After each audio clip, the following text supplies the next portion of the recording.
I'm Owen McDaniel with the Carmichael Sports Media Network, and we're at Clarke Central High School here in Athens, Georgia. I'm with Gladiators head coach David Perno, and this is 100 Yards.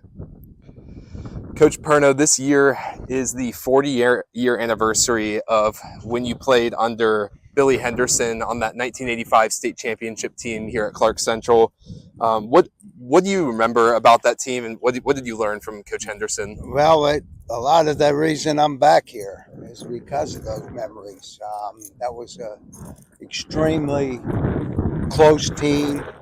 It was a really good football team that cared and loved each other and worked hard and together. We got beat in '84 at the state championship in Valdosta.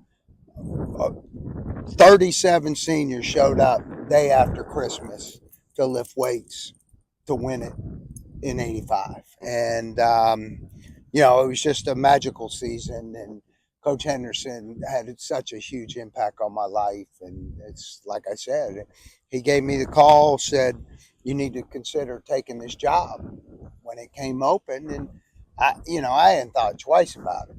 And I was like, still trying to possibly get back in college baseball. But when Coach Henderson called and I started thinking about it, I was like, hey, it'd be a great opportunity. And I wanted to coach again and didn't have the patience to wait around what was going to happen, with the baseball deal, and ended up taking it and have loved it ever since. What do you hope that your players remember about you after they've been coached by you? I hope I can have given them some lessons that are going to help them through life. Because it's hard. I mean, it's a challenge, and the main thing I teach them about is being a good husband, being a good father, and being a good leader in the community. I mean, I think that's huge, extremely important, and then just teaching them a lot about being part of a team and the sacrifice it takes, and it can't be about me. It has to be about we. And, those are qualities that I hope they will take beyond being here at Clarke Central and use them as they grow old and become productive citizens in their communities. Mm-hmm. Are there any similarities that you see between coaching baseball and coaching football? Like, is it similar coaching a quarterback as it is coaching a starting pitcher? I have assistant coaches that do the nuances at different positions. So it's very similar. I mean, from a standpoint, you're trying to get this team to become the best version of them. Mm-hmm. And they're and play every time out, play to their identity of who they are and what we stand for, and building a culture. So it's coaching's coaching. And, it's all about trying to get the best out of each individual and get them to play within the system. And that's whether you're coaching tiddlywinks, baseball, football, it doesn't matter. It's all about your leadership skills and the ability to get the most out of people. Mm-hmm. If you weren't a coach, what do you think your career would have been? Man, that's the first time I ever got that question. This is all I know is coaching. I think if you talk to some of my former teammates when I was younger, they'll tell you I was coaching back then. But yeah, I couldn't answer that. I definitely would think I'd have to work for myself. Yeah, that was a good question. You got me there. Who are some of the best players that you've coached against in either baseball or football? No, man, that list is long. I turned on TV this week. I'm watching Clemson and LSU, and I'm having nightmares. I got Max Brown.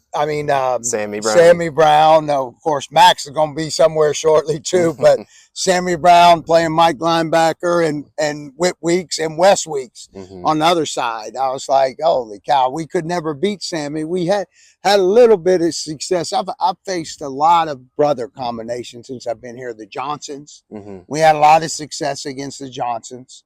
I think we might have swept them And then weeks, we squeaked one out, but they just kept coming.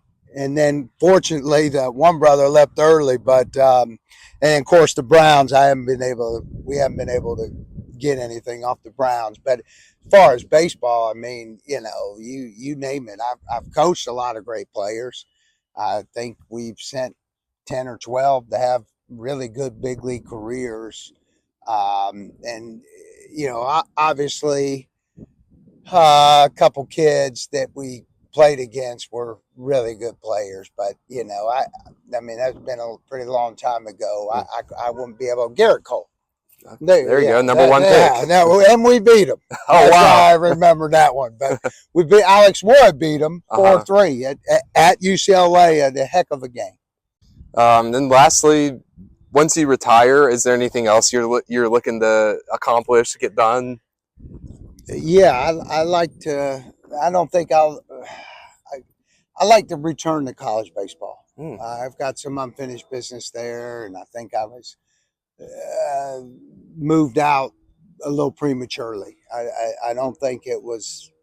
I was given a good opportunity to flip it. When you go through what we went through, getting two kids paralyzed, and it left a sour taste in my mouth. I mean, I'm not, from a standpoint, I'm not bitter, but at the same, because I've been very blessed to be here coaching, but I still got some life in me. It's like riding a bike. I mean, I don't forget, and the game's never going to change. I mean, you got all these analytics. I think, I would like the vision that I would have is I would take the approach, if I could get a job in the state of Georgia, I wouldn't transform to in this portal recruiting. I think there's some great high school players. And if you go back and look at my tenure, and every year we went to the World Series, really 4 times. I was part of the 01, 04, 06, 08. We had freshman All-Americans on those teams playing and doing it. And then, of course, there's no secret. They grow up and you do it again. So you're doing it when they're freshmen, then you're doing it when they're juniors. And I think that still would be my formula to be successful in the state of Georgia, because there's so many good high school players that now are getting shoved to junior colleges because they're going across country to get this kid transfer or this old kid that. So I think that the game has changed dramatically since COVID, but I think it's going to come back full circle. And I think a lot of teams are going to get caught because of this. You're living off that portal. It makes it extremely difficult to build the type of culture you need to win in the postseason. All right. Well, thank you very much for talking to me. This has been 100 Yards with Clarke Central head coach David Perno. Thank you for watching.